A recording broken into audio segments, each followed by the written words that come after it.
చెప్పండి మీ సమస్య. నలుగురు ముఖ్యమంత్రిని కూడా కలవడం జరిగింది.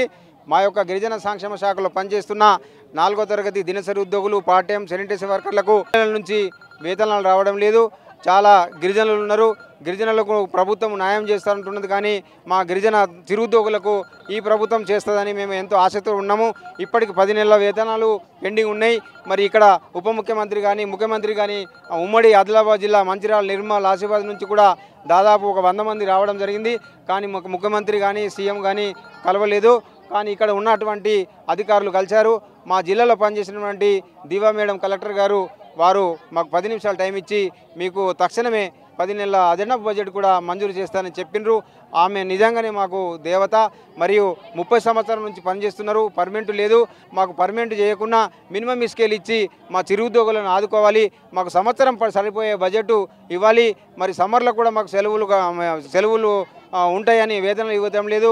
అదే మా డిపార్ట్మెంట్లో సిఆర్టీ టీచర్లకు 12 నెలలు ఇస్తున్నారు. మాకు మాత్రం 12 నెలలు ఇవ్వడం లేదు. మాకు 12 నెలలతో కూడిన బడ్జెట్ శాంక్షన్ చేసి మా చిరుద్యోగులని ఆదుకుంటారని గౌరవ ముఖ్యమంత్రి రేవంత్ రెడ్డి గారిని మా యొక్క ఉమ్మడి జిల్లా తరఫున సవయంగా నమస్కరిస్తున్నాం. ఈ గిరిజన శాఖకు సంబంధించి మంత్రి సీతక్క గారు ఉన్నారు. వారిని కలవడం కానీ వారితో మాట్లాడడం కానీ జరిగిందా? వారి నుంచి స్పందన ఎలా వచ్చింది? సీతక్క మేడం గారు స్పోర్ట్ మీట్లో కూడా ఆదిలాబాద్ జిల్లా ఉట్నూరుకు రావడం జరిగింది. మేమంతా ఉమ్మడి జిల్లా వాళ్ళంతా కలిసి సీతక్క మేడము మరి గౌరవనీయులైన మా ఎమ్మెల్యే బొజ్జు పటేల్ గారి ద్వారా మెమోరాండం ఇవ్వడం జరిగింది. మీకు న్యాయం చేస్తా, సీఎం దగ్గరికి తీసుకుపోతా, 6 రోజులనే బడ్జెట్ ఇస్తా అని కూడా చెప్పడం జరిగింది. మరి అదే నాగోబా దర్బార్ కూడా చీఫ్ సెక్రటరీ శాంతికుమార్ మేడం గారు కూడా కలిశాను. మరియు మన కొండ సురేఖ మేడం గారు కలిశాను. ప్రిన్సిపల్ సెక్రటరీ కలిశాను. డిప్యూటీ డైరెక్టర్ కలిశాను. సర్వేశ్వర్ రెడ్డి అసిస్టెంట్ డైరెక్టర్ గారు కూడా కలిశాము. 6 రోజులనే మీకు వేతనాలు చెల్లిస్తారన్నారు. ఇంతవరకు చెల్లించలేదు.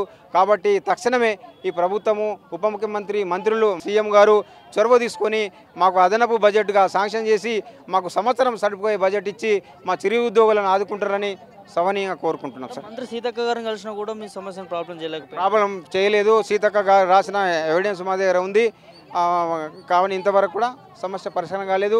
మా జిల్లా ముఖ్యమంత్రి ఆమె నిజంగా టైగర్ సీతక్క గారు కూడా, కానీ మా సమస్యలు నెరవేరలేదు. అది సీతక్క రాసిన లెటర్. మొదటిసారి మీరు ప్రజాభవన్కి రావడం ఎట్లా అనిపిస్తుంది? ఇక్కడ ప్రజాభవన్లో ఈ సమస్యలు ప్రభుత్వం ముందు అర్జీలు పెట్టడం. మేము ఇదే మొదటిసారి. గతంలో ఉన్న వైఎస్ రాజశేఖర సార్ దగ్గర కూడా మేము రావడం జరిగింది. ఆయన కూడా మీ సమస్యలను పరిష్కరిస్తానని కూడా చెప్పారు. ఆయన దురదృష్టాన ఆయన సరిగూలు అయ్యారు. కాబట్టి అప్పటి నుంచి మా సమస్యలు నెరవేరలేదు. ప్రభుత్వంలో లోపాలు ఉన్నాయని చెప్పి ప్రభుత్వాన్ని తెచ్చుకున్న నేపథ్యం మనకు అనిపించింది. సో ఈ ప్రభుత్వం వచ్చి 3 నెలలు పూర్తిగా వస్తూ ఉంది. అంటే మీరు దాదాపు సీతక్కని కలిసి అంటున్నారు, ఇక్కడ ప్రజాభవన్కి వచ్చిన అంటున్నారు. మరి మీ సమస్య ఎందుకు తీరట్లేదు అంటారు? మరి ప్రభుత్వము బడ్జెట్ లేకనో మరి ఎవరి నిర్లక్ష్యం వల్లనో మా వరకు కూడా న్యాయం జరుగుతలేదని మేము కోరుచున్నాం సార్. మీరు చెప్పండి మీ పేరు, సమస్య గురించి మాట్లాడండి. నా పేరు కే కమల. నేను ఉమ్మడి ఆదిలాబాద్ జిల్లాకు ఉపాధ్యక్షుడాన్ని. మాకు వేతనాలు అనేది వేస్తాం అంటారు, కానీ వేయడం లేదు. ఇప్పుడు తినడానికి కూడా మేము 5 పైసలు లేకుండా అయిపోయింది. మా పిల్లలకు కూడా 1 రూపాయి ఇద్దామంటే మాకు ఇవ్వడం అంతా లేకుండా అయిపోయినాయి సార్.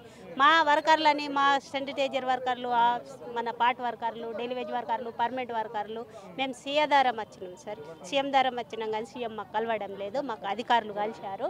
మాకు చెప్పారు కదా 15 రోజులల్లో మీ వేతనాలు మీకు చెల్లిస్తాం, కొద్దిగా టైం పడుతుంది అని చెప్పారు సార్. ఆదిలాబాద్ నుంచి వచ్చారు కదా సీఎం కలవడం, ఉన్నారట నెంబర్ లోపల? లేరు సార్. అవును. అప్లికేషన్ ఎవరు తీసుకున్నారు లోపల? కింద ఉన్నారు, పైన అధ్యక్షులు తీసుకున్నారు సార్. అవును సార్. 10 నెలల నుంచి అవస్థ పడుతూ ఉంటున్నారంటమ్మా. మరి జీతాలు రాక ఎట్లా మరి మీ పరిస్థితి? మా పరిస్థితి మేము ఎవరి ద్వారా వెళ్ళినా వేస్తామంటారు సార్, కానీ ఇవ్వడం లేదు. వేస్తామంటాను. మొన్న సీతక్క అన్నది, శాంతికుమారి మేడం అన్నది, మొన్న సార్ అన్నాడు, సీఎం సార్ కూడా అన్నాడు, అక్కడ 2 తారీఖు నడొచ్చిండు ఇందరవెల్లిలా సార్ కూడా అన్నాడు, కానీ ఇవ్వడం లేదు సార్. ఇది వరకు కూడా మా జీతాల గురించి పరిష్కారం మాత్రం చేయలేదు. అందుకోసం మేము ఆదిలాబాద్ 4 జిల్లాలలో ఇక్కడ సీఎం దగ్గర వచ్చినాం సార్. అవును సార్.